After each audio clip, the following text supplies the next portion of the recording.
Setup પણ બજાર માટે સમજી લઈએ, કારણ કે એકવાર ફરી આજે ઘટાડા સાથે શરૂઆતના સંકેતો છે. એફઆઈએસ તો સતત કેશમાં નેગેટિવ થઈ રહ્યા છે. ઇન્ડેક્સમાં પણ આજે નેગેટિવ ફિગર્સ, સ્ટોક ફ્યુચર્સ થોડા પોઝિટિવ છે.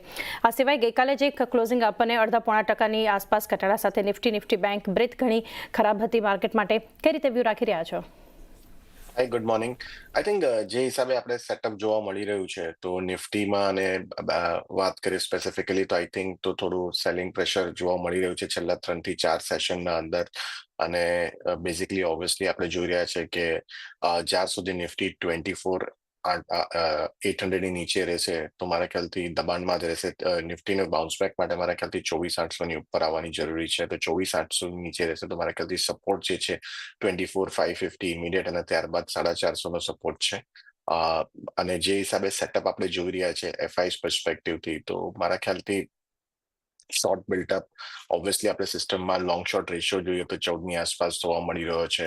કેશ માર્કેટમાં સતત વેચવાલી, ઇન્ડેક્સ ફ્યુચર્સમાં શોર્ટિંગ, સ્ટોક ફ્યુચર્સ અને પુટ્સ બાઇંગ જોવા મળી રહ્યું છે ગઈકાલના સેશનના અંદર પણ. તો ટેકનિકલી ઓબ્વિયસલી સપોર્ટ તૂટે તો મારા ખ્યાલથી વીકનેસ એક્સટેન્ડ થઈ શકે એવું લાગે છે.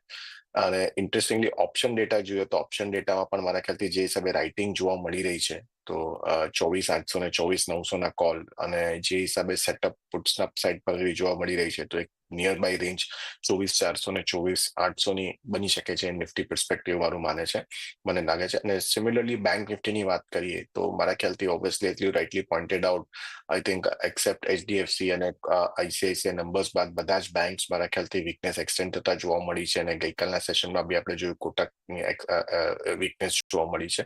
તો ઇન્ટરેસ્ટિંગલી 56,250 જ્યાર સુધી નીચે રહે છે બેંક નિફ્ટીના અંદર લેવલ્સ, તો મારા ખ્યાલથી 55,555 ની આસપાસ સપોર્ટ જોવા મળી રહ્યો છે.